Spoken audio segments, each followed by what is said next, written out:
जी अस्सलाम वालेकुम दोस्तों, मैं हूं आपका दोस्त नजम और आप देख रहे हैं नॉलेज गेन डॉट टीवी। जी आज हम अपना दूसरी वीडियो में पढ़ेंगे एएसएफ एएसआई में अप्लाई करने वाले जो स्टूडेंट्स हैं या जो एप्लीकेंट्स हैं उनके लिए आज दूसरी वीडियो है जिसमें हम रिटन टेस्ट की तैयारी करेंगे और आज हम करंट अफेयर्स के कुछ एमसीक्यूज़ को डिस्कस करेंगे। जी तो आपके पास जो पहला एमसीक्यूज़ है वो है जी, according to a new UN report which continent could see 3 lakh कोविड-19 डेथ्स दिस ईयर। आप स्क्रीन पर देख सकते हैं कि इस साल जो है वो यूएन रिपोर्ट के मुताबिक किस कॉन्टिनेंट की 3 लाख तक जो है ना वो डेथ्स हुई हैं। एशिया ऑप्शन है जी, ए ऑप्शन एशिया है, B option North America, C option है जी अफ्रीका और डी ऑप्शन है जी यूरोप। तो यहाँ पे इसका ऑप्शन बनता है सी, अफ्रीका। जी तो अफ्रीका इसका ऑप्शन है जी कि जिसमें कोविड-19 की 3 लाख से अबव या 3 लाख डेथ्स हुई हैं। इसके अलावा अफ्रीका के बारे में आपको क्या क्या इन्फॉर्मेशन होनी चाहिए ये आप स्क्रीन पर देख सकते हैं जी। Africa is the world's second largest and second most populous continent after Asia. Asia के बाद जी दुनिया में दूसरा बड़ा और पॉपुलेशन के हवाले से भी दूसरा मोस्ट कॉन्टिनेंट है ये, ठीक है, बड़े आज़म है। इसके अलावा दूसरा इसके पॉइंट की बात करें तो लिखा हुआ जी at about 30.3 million kilometre square including adjacent islands. ये किस रकबे में कितना इसका वर्ल्ड के ऊपर कितना एरिया इसने कवर किया हुआ है वो लिखा हुआ है जी 30.3 मिलियन किलोमीटर का स्क्वायर। जी थर्ड आपके पास जो पॉइंट इसके रिलेटेड आपको पता होना चाहिए वो ये है कि जी the world largest hottest desert is in Africa, के जो दुनिया का हॉटेस्ट डेजर्ट है वो भी अफ्रीका बर आज़म अफ्रीका ही में मौजूद है। जी इसके अलावा फोर्थ पॉइंट है जी there are 54 countries and 10 territories and 2 de facto independent states with limited और नो रिकग्निशन। ठीक हो गया, 54 कंट्रीज़ है, 10 टेरिटरीज़ हैं, आप जानते हैं टेरिटरीज़ क्या होती हैं। इसके अलावा 2 जो हैं वो इंडिपेंडेंट स्टेट्स हैं जिनकी कोई रिकग्निशन नहीं है। इसके अलावा पांचवा पॉइंट ये है कि Algeria is now the largest African country bye geographical area. बर आज़म अफ्रीका में जो सबसे लार्जेस्ट कंट्री है वो कौन सी है? अल्जीरिया। ठीक हो गया। 6 ऑप्शन है जी Cairo is the largest city. Cairo जो है वो लार्जेस्ट सिटी है जी, जो कि एक सिटी किस बर आज़म अफ्रीका में एक अपना कंट्री है इजिप्ट, उसकी ये सिटी है और ओवरऑल तमाम कंट्रीज़ की सिटीज़ के मुकाबले में ये अफ्रीका की सबसे बड़ी सिटी है। इसके अलावा 7वां पॉइंट है the African continent has the second largest population in the world at dash people approximately 16.87%। ये देख लें कितनी बड़ी रकम है आपके पास। ये इसका पॉपुलेशन है और परसेंटेज में ये बनता है जी 16.87%। ठीक हो गया। तो ये था extra information related to first MCQs जो आपको मालूम होनी चाहिए। जी सेकंड एमसीक्यूज़ है जी when is world haemophilia day observed. Screen पर देख सकते हैं आप कि हेमोफीलिया डे कब मनाया जाता है। तो इसका ऑप्शन आएगा जी बी ऑप्शन, अप्रैल 17 को हेमोफीलिया का डे मनाया जाता है। इसके अलावा आपको इस एमसीक्यूज़ के रिलेटेड क्या इन्फॉर्मेशन होनी चाहिए वो ये है कि हेमोफीलिया होता क्या है। तो ये एक मेडिकल कंडीशन है in which the ability of the blood to clot is severely reduce causing the sphere to bleed severely from even a slight injury. कि जो बॉडी में ब्लड क्लॉटिंग जो रिड्यूस हो जाती है जमना, जिसकी वजह से अगर थोड़ी सी भी इंजरी होती है, ज़ख्म आता है तो वहाँ से बहुत ज़्यादा खून बहता है। तो ये बीमारी थी आपके पास हेमोफीलिया। तो हेमोफीलिया को 17 अप्रैल को मनाया जाता है। The main idea behind this day is to create awareness about haemophilia and other inherited bleeding disorders. इसका मनाने का मकसद यही है ताकि हम हेमोफीलिया जैसी बीमारियों से अवेयर हो सकें, इनसे बच सकें और इस तरह की जो बाकी ब्लीडिंग डिसऑर्डर्स की बीमारियां उनसे भी बच सकें। तो जी थर्ड ऑप्शन है जी the day came into force in the year 1989। कि हम 17 अप्रैल 1989 से इसका दिन मना रहे हैं। क्यों मना रहे हैं? क्योंकि ये इस दिन फ्रैंक सेशनेबल की बर्थडे थी, उसके ऑनर के तौर पर हम मनाते हैं। अब ये फ्रैंक सेशनेबल कौन था? ये भी एक मॉन्ट्रियल बिजनेसमैन था जो कि जिसको ये बीमारी थी हेमोफीलिया। तो इसने एक वर्ल्ड फेडरेशन ऑफ हेमोफीलिया के थ्रू इसके रिलेटेड 1963 में बहुत काम किया था। इसका विजन ये था कि इसका ट्रीटमेंट किया जाए, इसकी केयर की जाए। ठीक हो गया। तो ये था फ्रैंक सेशनेबल, जिसकी इन्फॉर्मेशन आपको पता होनी चाहिए, क्योंकि हम इसका 17 अप्रैल को इसकी ऑनर के तौर पर हेमोफीलिया का दिन मनाते हैं।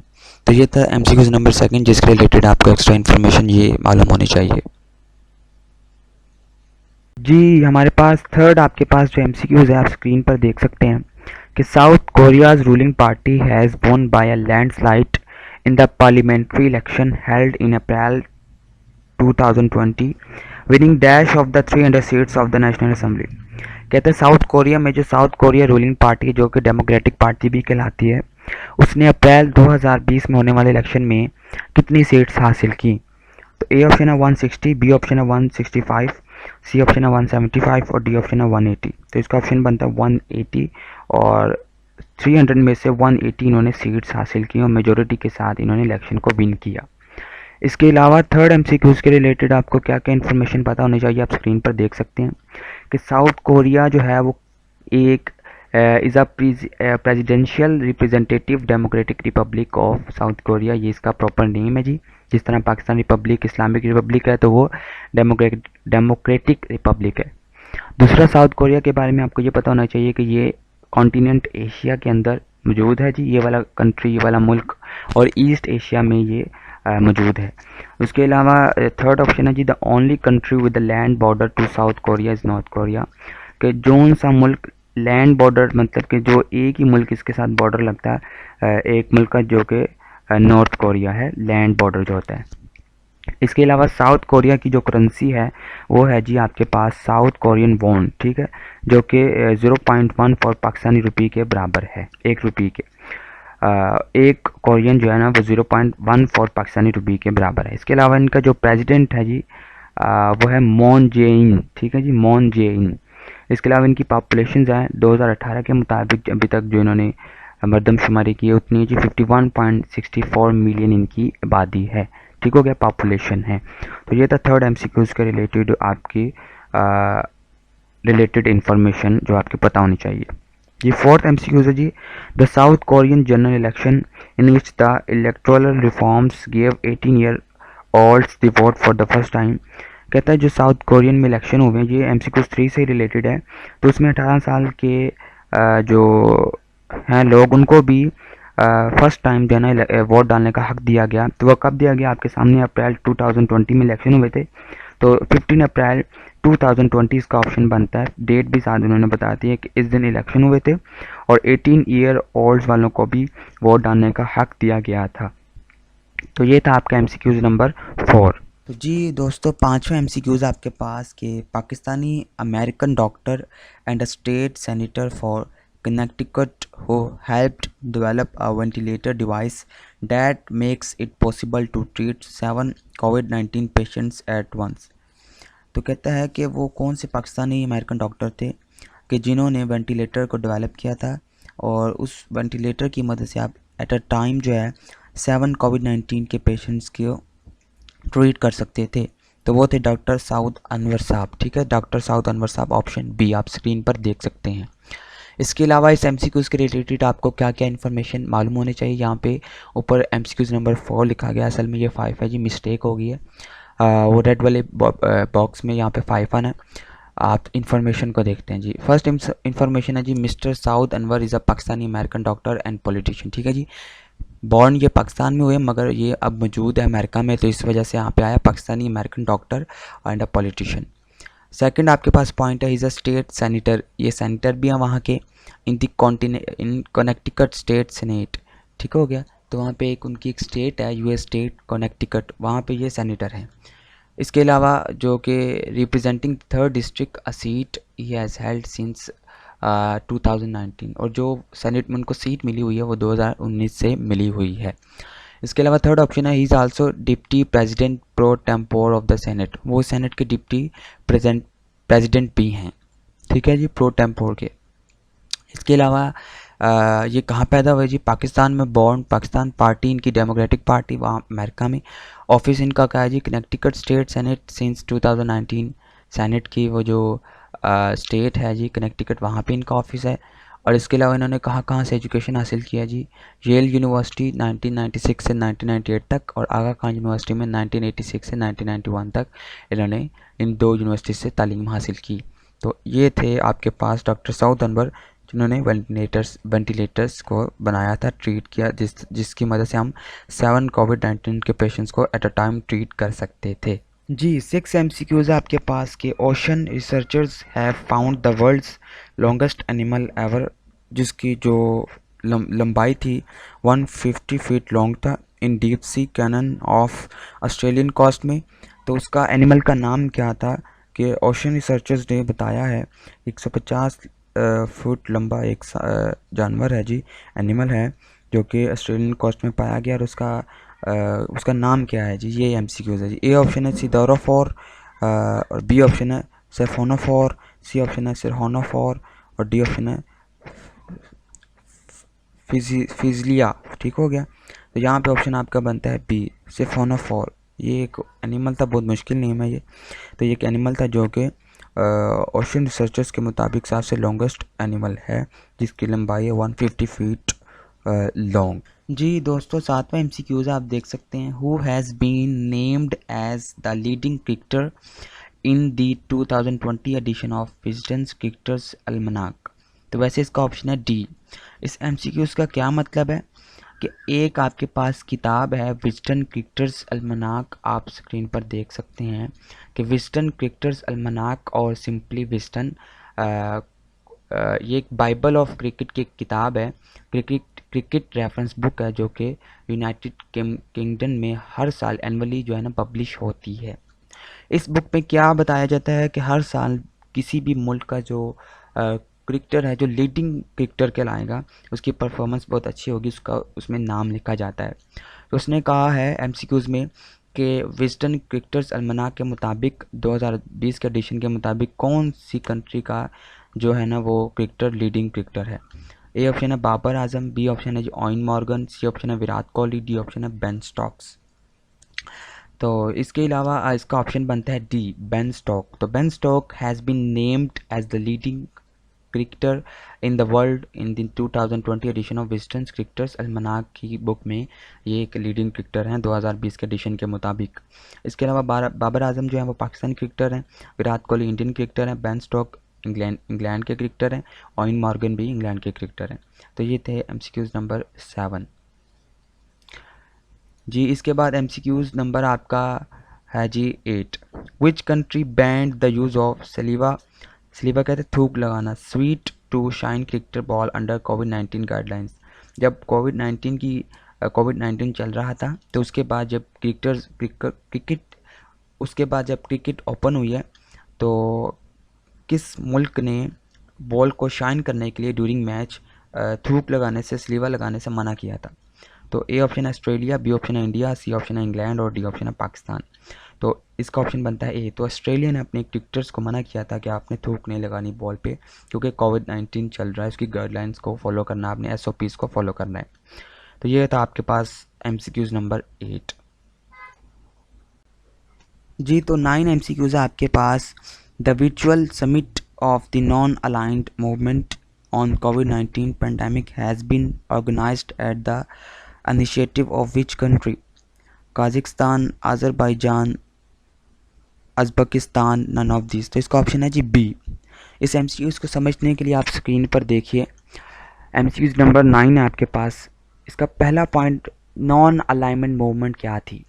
तो नॉन अलाइंड मूवमेंट एक फॉरम था 120 डेवलपिंग वर्ल्ड स्टेट्स का, जिसमें था कि that are not formally align with और against any major power bloc, कि हम किसी भी मेजर पावर के साथ अलाइन नहीं होंगे, ये हमारी आज़ादी का हक है, हम किसी के साथ भी फॉर्मली अलाइन नहीं होंगे, ना ही उसके अगेंस्ट जाएंगे। ये इस नॉन अलाइन मूवमेंट का फॉरम का मकसद था।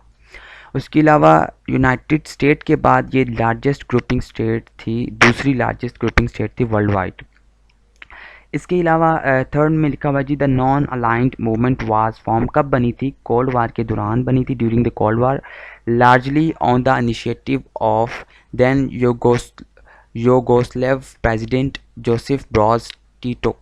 तो ये एक प्रेसिडेंट थे जोसेफ ब्रॉज टीटो, ठीक है, उनके इनिशिएटिव की वजह से ये नॉन अलाइन मूवमेंट बनी थी किस मकसद के लिए बनी थी? As an organisation of states, कि ये एक उन स्टेट्स की ऑर्गेनाइजेशन है that did not seek to formally align themselves with either the United State और द स्वीट यूनियन, कि उन वो ममालिक इस स्टेट में आते हैं, इस ऑर्गेनाइजेशन में आते हैं जिनका फॉर्मली, जो नहीं चाहते किसी भी यूनाइटेड स्टेट या सोवियत यूनियन के साथ अलाइन होना, ये उनका अपना हक है, फॉर्मली अलाइन नहीं होना चाहते थे, तो उनका एक सेपरेट से ऑर्गेनाइजेशन बन गई जिसका इनिशिएटिव लिया प्रेसिडेंट जोसेफ ब्रॉस टीटो ने, जो कि आपके पास जिन्होंने ये आपके पास ऑर्गेनाइजेशन को इनिशिएटिव लेकर बनाया नॉन अलाइन मूवमेंट, ठीक हो गया, जिसका मकसद था कि that the countries did not seek to formally align themselves with either the United States or the Soviet Union।